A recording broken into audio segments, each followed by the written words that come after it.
ಬಂಧುಗಳೇ, ಇವತ್ತಿನ ಈ ಒಂದು ಐತಿಹಾಸಿಕವಾದಂತಹ ಒಂದು ಕಾರ್ಯಕ್ರಮ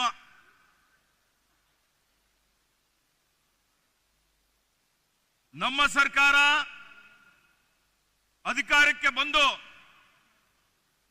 2 ವರ್ಷಗಳು ಪೂರೈಸ್ತಾ ಇದ್ದೀವಿ. ಈ 2 ವರ್ಷಗಳ ಸಾಧನೆ ಸಮಾವೇಶ, ಇದರ ನಿಮಿತ್ತ ಸುಮಾರು 1 ಲಕ್ಷ ಬಡವರಿಗೆ, ಬುಡಕಟ್ಟು ಸಮುದಾಯದವರಿಗೆ, ಪರಿಶಿಷ್ಟ ಪರಿಶಿಷ್ಟ ಪಂಗಡ ಅವರೆಲ್ಲರಿಗೆ ಏನು ದಶಕಗಳಿಂದ ಅವರು ಕಾಯ್ತಾ ಇದ್ರು, ಅವರ ನಿವೇಶನಗಳ ಹಕ್ಕುಪತ್ರ ವಿತರಣೆ ಮಾಡುವಂತ ಈ ಒಂದು ಕಾರ್ಯಕ್ರಮ.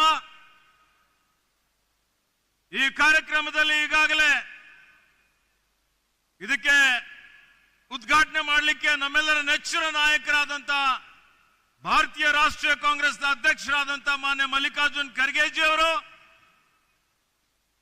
ಲೋಕಸಭೆಯಲ್ಲಿ ಪ್ರತಿಪಕ್ಷ ನಾಯಕರು, ನಮ್ಮೆಲ್ಲರ ಈ ದೇಶದ ಭವಿಷ್ಯದ ನಾಯಕರಾದಂತ ಮಾನ್ಯ ಶ್ರೀ ರಾಹುಲ್ ಗಾಂಧೀಜಿ ಅವರು, ನಮ್ಮೆಲ್ಲರ ನೆಚ್ಚಿನ ಮುಖ್ಯಮಂತ್ರಿಗಳಾದಂತ ಮಾನ್ಯ ಸಿದ್ದರಾಮಯ್ಯಜಿ ಅವರು, ಪಿಸಿಸಿ ಅಧ್ಯಕ್ಷರಾದಂತ ಶ್ರೀ ಡಿ.ಕೆ. ಶಿವಕುಮಾರ್ ಅವರು ಬರ್ತಾ ಇದ್ದಾರೆ.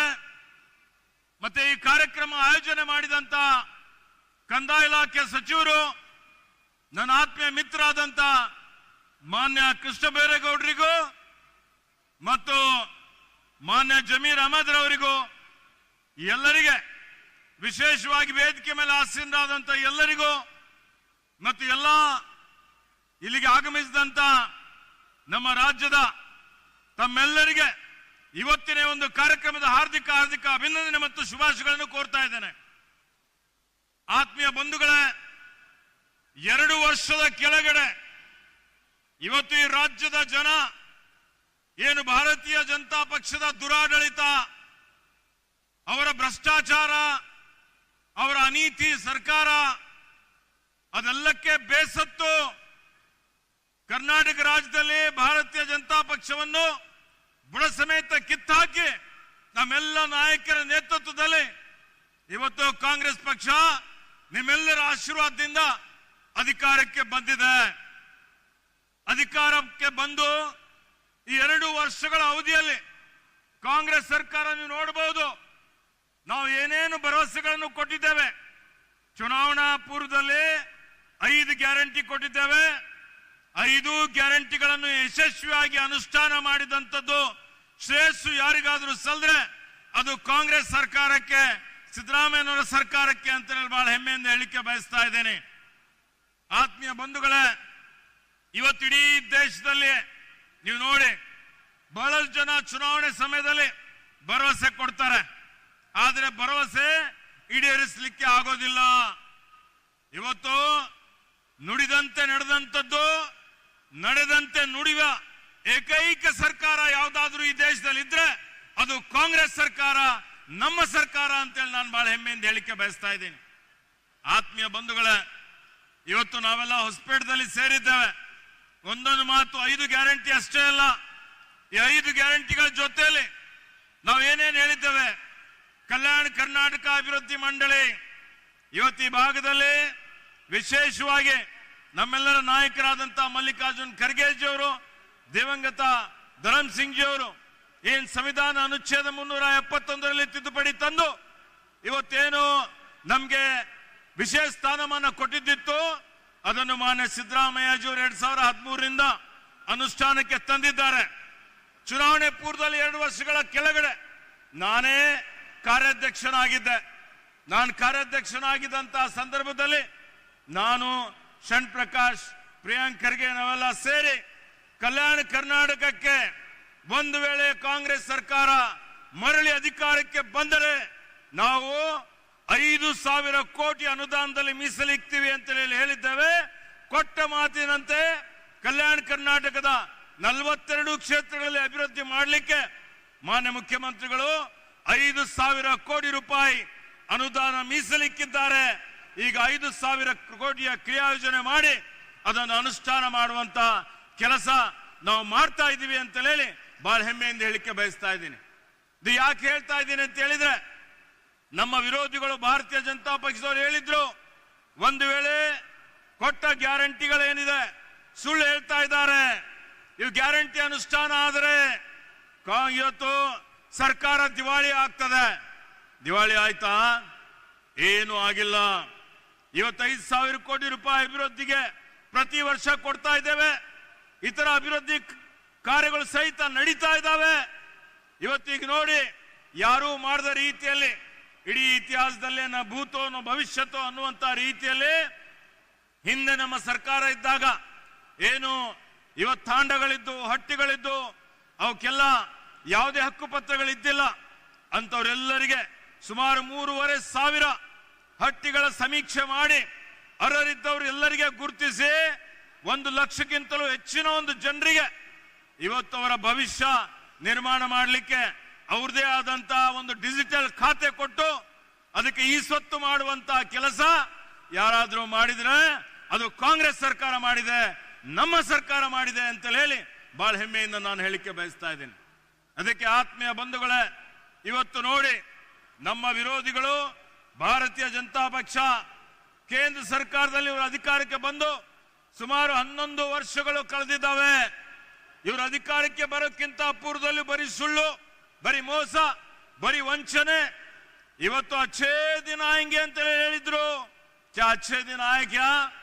कुछ नहीं, पुराने दिन ही फिर वापस लौटाओ बोल के हमारे लोग बोल रहे हैं.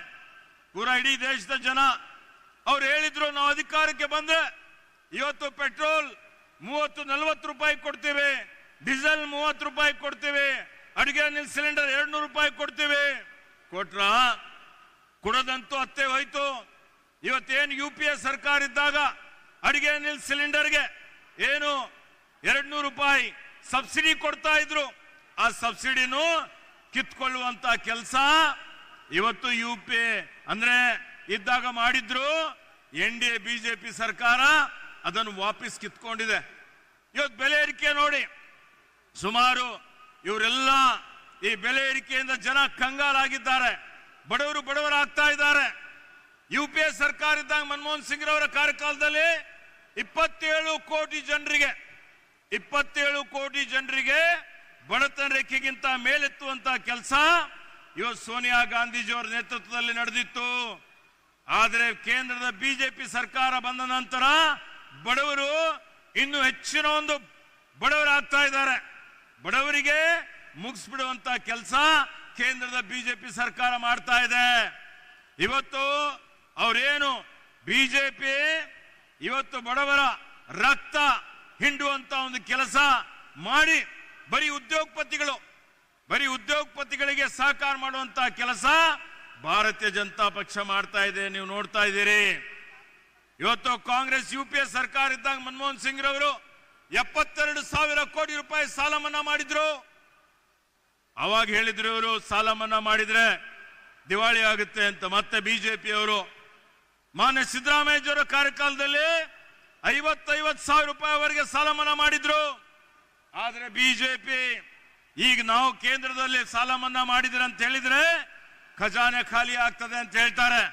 ಆದರೆ ಸುಮಾರು ಕೆಲವು ಬೆರಳೆಣಿಕೆಯಷ್ಟು ಏನು ಉದ್ಯೋಗಪತಿಗಳಿದ್ದಾರೆ, ಬಂಡವಾಳಶಾಹಿಗಳಿದ್ದಾರೆ, ಅವರ 16 ಲಕ್ಷ ಕೋಟಿ ಸಾಲ ಮನ್ನಾ ಈ ಭಾರತೀಯ ಜನತಾ ಪಕ್ಷದ ಕೇಂದ್ರ ಸರ್ಕಾರ ಮಾಡಿದೆ. ಇವರಿಗೆ ನೈತಿಕತೆ ಇದೆಯಾ? ಇವರಿಗೆ ಬಡವರ ಬಗ್ಗೆ ಕಳಕಳಿ ಇದೆಯಾ? ಕಾಳಜಿ ಇದೆಯಾ? ನಾವೆಲ್ಲ ಆಲೋಚನೆ ಮಾಡಬೇಕಾಗ್ತದೆ.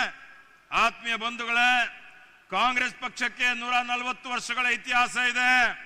ಈ ದೇಶಕ್ಕೆ ಸ್ವಾತಂತ್ರ್ಯ ಕೊಟ್ಟು, ತ್ಯಾಗ ಮಾಡಿ, ಬಲಿದಾನ ಕೊಟ್ಟು ದೇಶವನ್ನು ಮುನ್ನಡೆಸಿ ಆಧುನಿಕ ಭಾರತ ನಿರ್ಮಾಣ ಮಾಡಿ ನಾವೆಲ್ಲ ಜಗತ್ತಿನಲ್ಲಿ ತಲೆ ಎತ್ತಿ ಮೆರೆಯುವಂತೆ ಮಾಡಿದಂತಹ ಕೀರ್ತಿ ಕಾಂಗ್ರೆಸ್ ಪಕ್ಷಕ್ಕೆ ಸಲ್ತದೆ.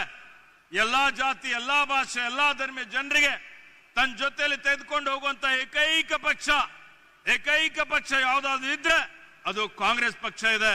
ನಾವು ಅರ್ಥ ಮಾಡಿಕೊಳ್ಬೇಕಾಗ್ತದೆ.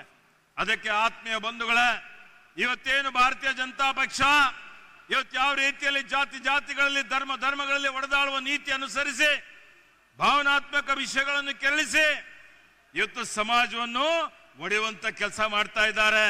ಇವತ್ತು ಮೊನ್ನೆ ರಾಹುಲ್ ಗಾಂಧಿ ಅವರು ಸಮಾಜವನ್ನು ಒಗ್ಗೂಡಿಸುವಂತ ಕೆಲಸ ಭಾರತ್ ಜೋಡೋ ಮಾಡಬೇಕು ಅಂತ ಹೇಳಿ ಸಾವಿರಾರು ಕಿಲೋಮೀಟರ್ ರಾಹುಲ್ ಗಾಂಧೀಜಿಯವರು ಪಾದಯಾತ್ರೆ ಮಾಡಿದ್ರು.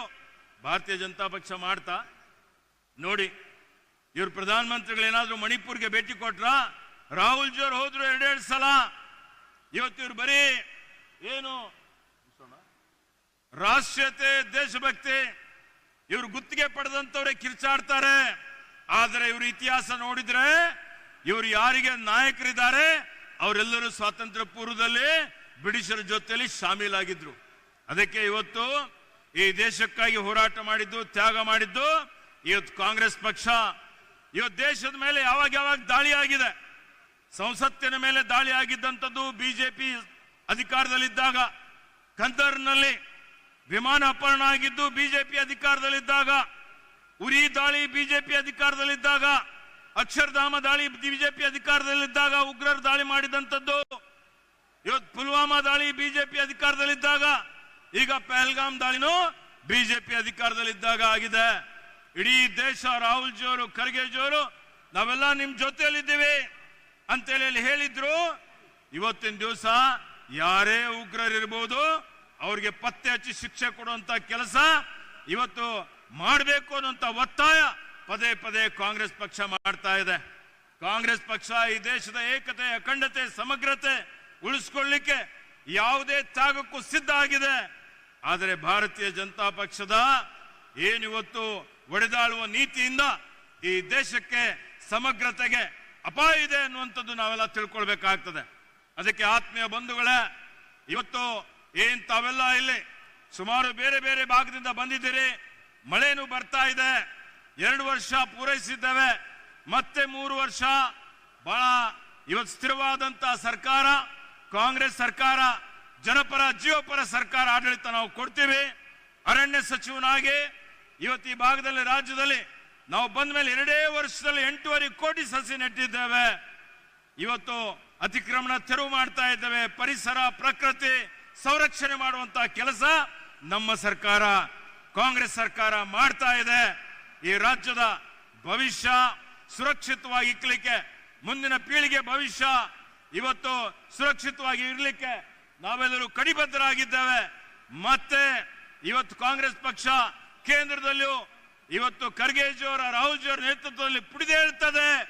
ಭಾರತೀಯ ಜನತಾ ಪಕ್ಷ ಇವತ್ತು ಮುಂದಿನ ದಿನಮಾನಗಳಲ್ಲಿ ಈ ದೇಶದ ಜನನೇ ಅವರಿಗೆ ಬುಡ ಸಮೇತ ಕಿತ್ತಾಕಿ ಮತ್ತೆ ಕಾಂಗ್ರೆಸ್ಗೆ ಅಧಿಕಾರಕ್ಕೆ ತರ್ತಾರೆ. ಆ ಒಂದು ಸಂಕಲ್ಪ ಇಟ್ಕೊಂಡು ಇವತ್ತು ನಿಮ್ಮೆಲ್ಲರಿಗೆ ಮತ್ತೊಮ್ಮೆ ನನ್ನ ಪರವಾಗಿ ಸ್ವಾಗತವನ್ನು ಬಯಸಿ, ನಿಮ್ಮೆಲ್ಲರಿಗೆ ಅಭಿನಂದಿಸಿ ನನ್ನ 2 ಮಾತು ಮುಗಿಸ್ತೇನೆ. ಜೈ ಹಿಂದ್, ಜೈ ಕರ್ನಾಟಕ, ಜೈ ಕಾಂಗ್ರೆಸ್.